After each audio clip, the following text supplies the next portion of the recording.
Very good morning all of you. हमारे previous जो ई lectures हैं उनमें हमने कृषि की परिभाषा, कृषि का विकास और विकास जो कृषि का था उसमें हमने कृषि के विश्व के विकास केंद्र, कृषि का 3 डिफरेंट कालों में जो टेम्पोरल विकास हुआ या कालिक विकास हुआ, प्राचीन काल में, मध्यकाल में और वर्तमान काल में, उसका अध्ययन किया। और फिर हमने कृषि भूगोल की परिभाषाओं के साथ साथ विश्व में कृषि भूगोल के विकास का अध्ययन किया। और आज हम कर रहे हैं कृषि भूगोल के विकास का अध्ययन भारत के परिप्रेक्ष्य में।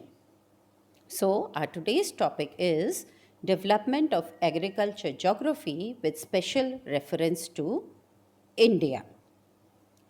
हम सभी जानते हैं कि कृषि भूगोल वह भूगोल है या कृषि भूगोल भूगोल की वह शाखा है जिसमें कृषि संबंधित तत्वों तथा फसल या उत्पादन पद्धति के क्षेत्रीय वितरण का अध्ययन किया जाता है और कृषि पर होने वाले भौतिक और सांस्कृतिक तथा अन्य प्रभावों का भी विश्लेषण किया जाता है।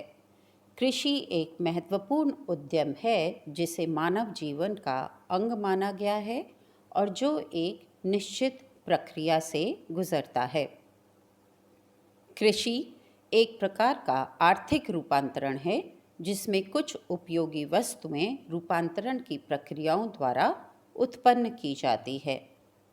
वर्तमान में कृषि भूगोल को एक क्रमबद्ध विज्ञान माना गया है जिसके अंतर्गत फसल उत्पादन की स्थिति, वितरण, प्रतिरूप, क्रियात्मक और क्षेत्रीय अंतर संबंधों का अध्ययन किया जाता है। इसके साथ ही कृषि की क्षेत्रीय विशेषताओं का अध्ययन करके कृषि और उस क्षेत्र के सर्वांगीण विकास के लिए आयोजना प्रस्तुत की जाती है। तो अगर हम देखें तो कृषि मानव समाज की आदिकालीन आधारभूत उद्यम है जिसकी उपस्थिति सभी प्रकार के समाजों में भिन्न भिन्न अवस्थाओं में पाई जाती है।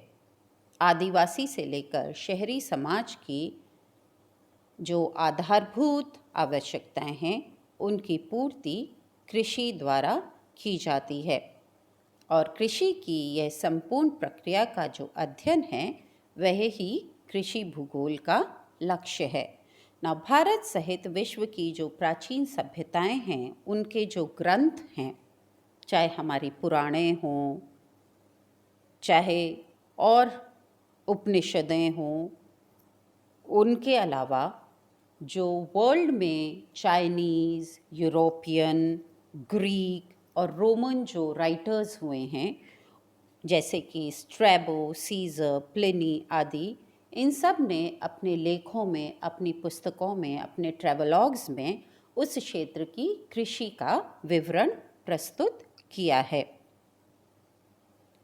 18वीं शताब्दी के उत्तरार्ध में कृषि भूगोल का विधिवत अध्ययन प्रारंभ हुआ जब 1770 में इंग्लैंड के अर्थयोंग ने ये प्रारंभ किया और इनके साथ ही जर्मनी के J.N. सीबन्स, अर्थयोंग और J.N. सीबन्स, इन दोनों को कृषि भूगोल के विधिवत अध्ययन के लिए एज अ सब्जेक्ट डेवलप करने का या विकास का श्रेय इन दोनों को जाता है, इंग्लैंड के अर्थयोंग को और जर्मनी के J.N. सीबन्स को। 1950-60 की अवधि में भारत में कृषि भूगोल के संबंध में महत्वपूर्ण अध्ययन हुए। जैसा कि हमने कल देखा था ई लेक्चर में भी और मैंने जो आपको PDF दी थी उसमें भी हमने देखा था कि विश्व में कृषि भूगोल का 1770 से लेकर के जो कालिक विकास हुआ हम वो कल अध्ययन कर चुके हैं।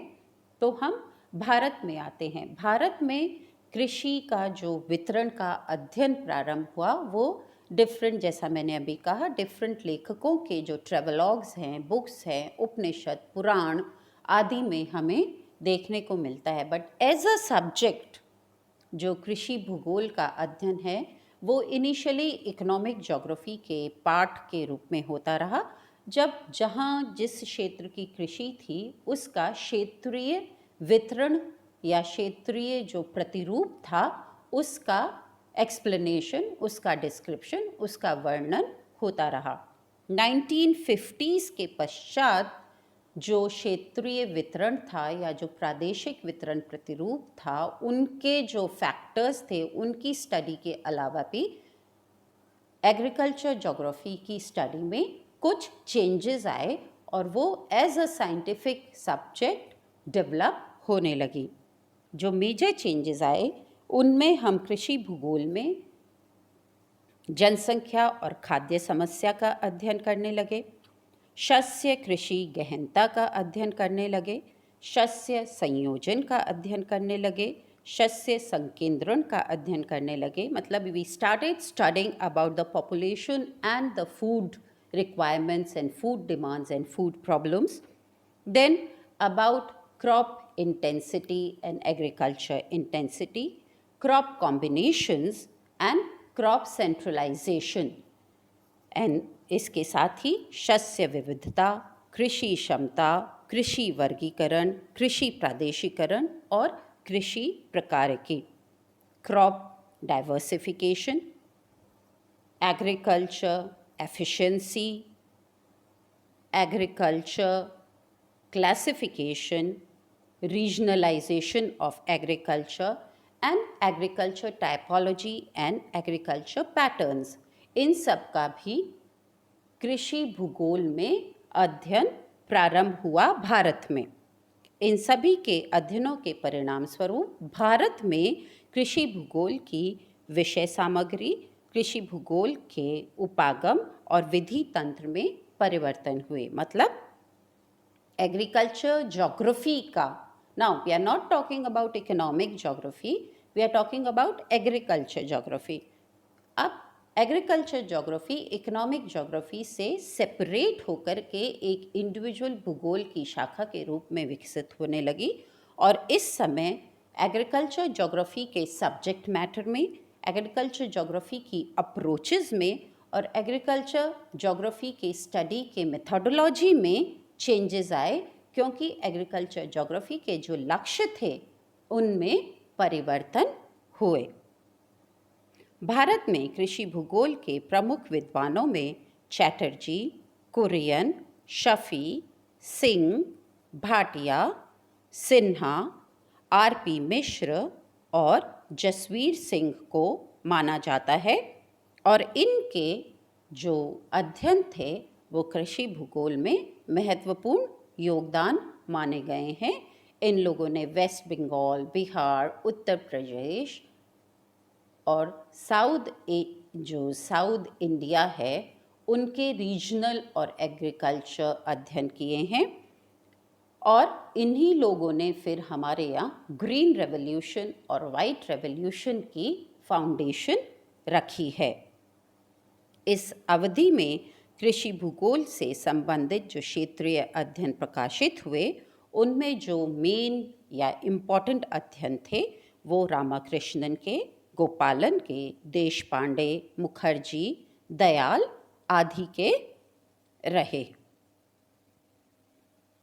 इन अध्ययनों के अतिरिक्त भारत के विभिन्न भागों में क्षेत्रीय स्तर पर अनेक अध्ययन प्रस्तुत किए गए, जिनमें कुलकर्णी, भट्ट, दुग्गल, सरन, भारद्वाज, सतपति, झा, दास, धौरी, मिश्रा, बनर्जी एवं पांडे, त्रिपाठी, वीपी सिंह, दास, चौहान जैसे जो जोग्राफर्स थे और जो agriculture scientist and agriculture specialist थे, हुसैन, सक्सेना, द्विवेदी, बनर्जी, मुखर्जी, रैना, अमीन, एल्फेंस, भल्ला, पांडे, इन सभी के सिंह एवं सिंह, कुमार आदि इनके महत्वपूर्ण अध्ययन हैं जो कि विभिन्न पुस्तकों और पत्रिकाओं में प्रकाशित हुए।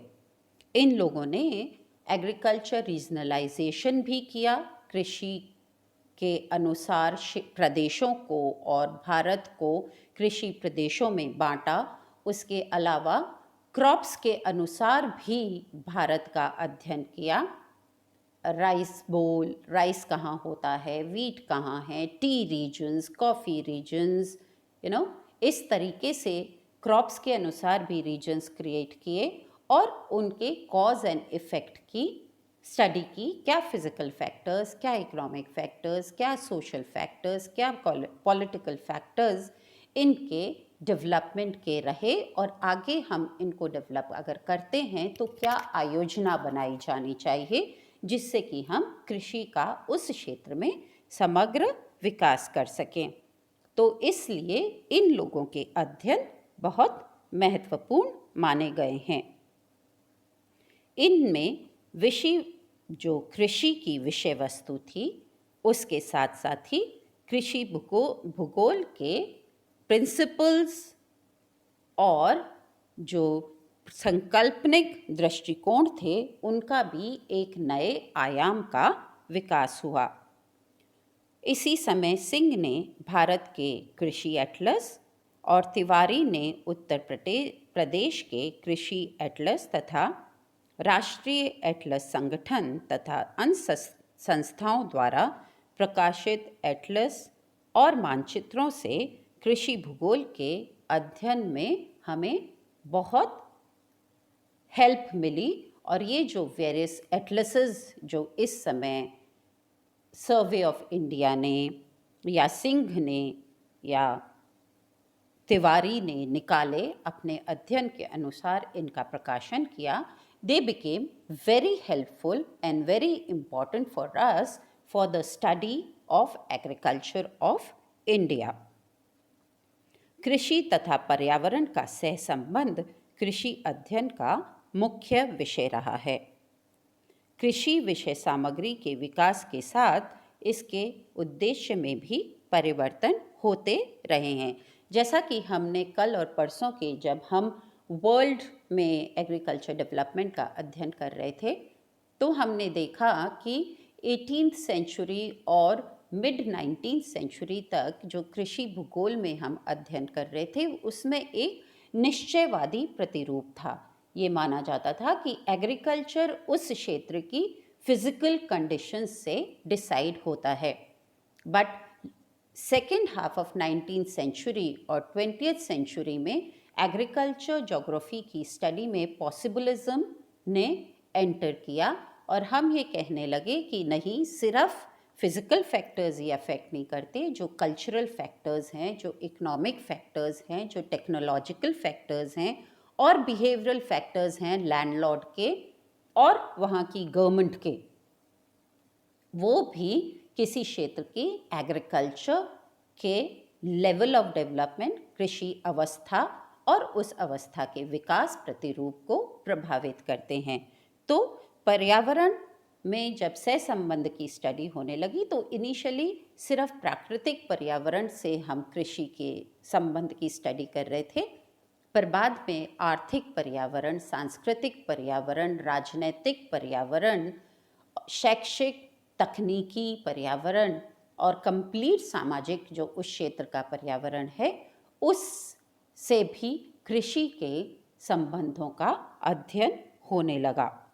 और क्योंकि जब सब्जेक्ट मैटर चेंज हुआ तो साथ में इसके अध्ययन के उद्देश्य भी परिवर्तित हुए, क्योंकि अब हम, जैसा मैं बार बार कह रही हूँ कि कृषि का लक्ष्य अब सिर्फ कृषि के प्रकार की स्टडी करना नहीं रहा। कृषि का लक्ष्य ये हो गया कि हम स्टडी करके ये फाइंड आउट करें कि उस क्षेत्र का समग्र विकास किस तरीके से हो सकता है और उसकी आयोजनाएं तैयार करके उन आयोजनाओं को इम्प्लीमेंट करके वहाँ की कृषि, वहाँ की आर्थिक व्यवस्था और वहाँ के लोगों का, उन कृषकों के लिविंग स्टैंडर्ड का या जीवन स्तर का हम उत्थान कर सकें। यह कृषि भूगोल का लक्ष्य हो गया। ये आयोजनाएं तैयार करना कृषि भूगोल का लक्ष्य हो गया। तो ये कृषि भूगोल के लक्ष्य में परिवर्तन हुआ। कुछ भूगोलवेत्ता कृषि भूगोल के प्रमुख उद्देश्य प्रादेशिकरण के विरुद्ध है।